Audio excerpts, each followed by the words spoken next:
Hello there everyone. I'm sorry that I can't be with you this evening, especially because I have some wonderful flying buddies who are in the room right now. Probably the noisiest people in the room, although that's a big call with your crowd, isn't it? But I just wish that I could be having some fun with you this evening. Like many, I am on the road. I am traveling right now. Some of you may recognize my face from Getaway. So I have been traveling the world professionally as a travel reporter for the last 27 years. Child prodigy, I started when I was 6 years old. I say that all the time. But I never in my life thought that I would be getting an invite to your event, let alone be asked to say a few words. So I'm honoured to be able to do that, to share a little bit of my flying story. It really only began in earnest a couple of years ago. One of those things just before I clicked over the decade. I was around about 49, and even though I fly for a living, I adore every aspect of flying, I also live on a property in country Victoria where we have an airstrip on our property, but nobody ever has suggested to me that I could possibly learn how to fly.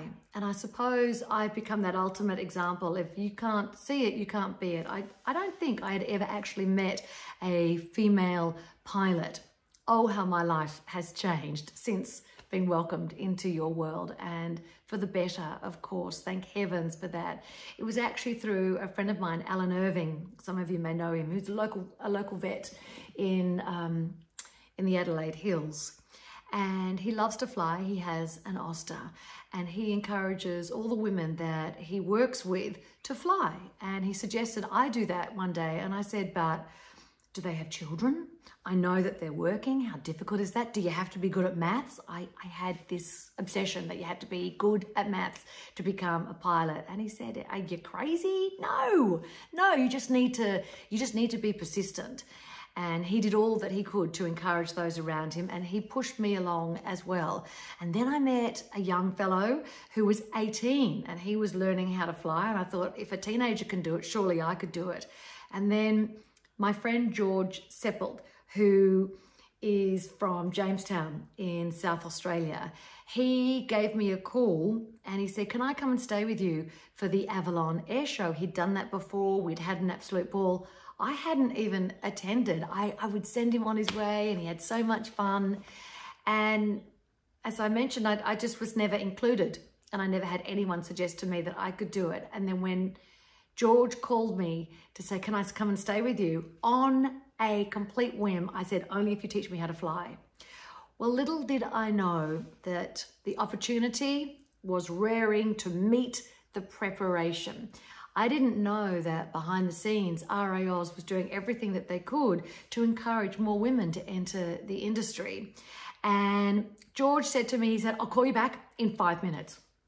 I didn't know what was happening. George called me back and he said, if you let us film this journey, we will do everything in our power to help you go solo, to help you get to fly a plane, which of course I thought was crazy.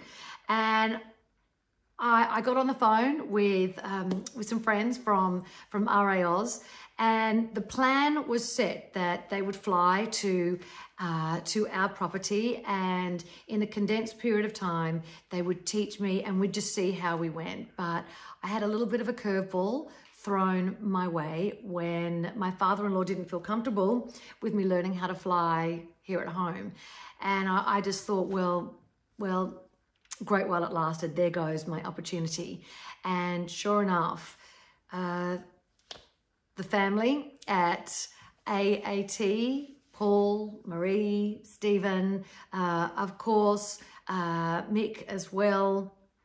There was a whole team of people that said, if you can get yourself to Redcliffe, we will make this happen. And initially my husband said, you've got 2 weeks to learn how to fly and to go solo. I actually got really close. But weather came into play and worked against me. Needless to say, in those 2 weeks, I was welcomed into the most magnificent flying family. Marie, you are now a lifelong friend, and I treasure the cooking tips that you gave me and the joy that you shared with me, welcoming me into your family, allowing me to meet the legendary Bob Tate, who I didn't even know was a living being. I thought he was just the author of a really boring book, but I would never say that now, of course. I had the opportunity to fly with Bob, and I think I can say he's a friend now as well. But that was definitely one of the most challenging periods of my life, to do all of my exams and to give my absolute all within those 2 weeks. I mentioned that because of weather, I couldn't quite make it, but I thought I'm not giving up now. And sure enough, I was within time able to go solo and to pass my exams in quite a short period of time. I mentioned that I've now just been welcomed into this crazy, wonderful, eccentric, creative, inspiring world where I am meeting teenagers that are going for their licenses. I've been welcomed into wonderful charities.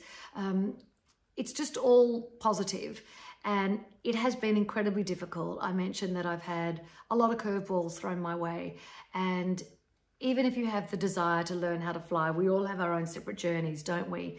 There is something that I would like to mention to you, and that is to applaud you on being forward-thinking and getting behind the future of flying. And that is, of course, being malleable. And that is something that's happening right around the world. COVID has forced us into that mindset, whether we like it or not. But you may have heard that recently it came up. There was a particular WhatsApp group of some male pilots who were bagging female pilots. And I just thought, what a bunch of dinosaurs. That is the past. That is the past. That way of thinking is long gone. And the environment that I've been welcomed into is the complete opposite, where people are willing to think outside the square. They are willing to work with individuals, and we all benefit from that because we are all united in this wonderful joy of flying, no matter how we fit in. So I just wanted to say thank you so much for supporting me, for backing me, for your kindness, for your friendship. And together we are most definitely part of an incredibly exciting flying future. Have an absolute ball and continue to inspire. Mwah. See you. Thank you.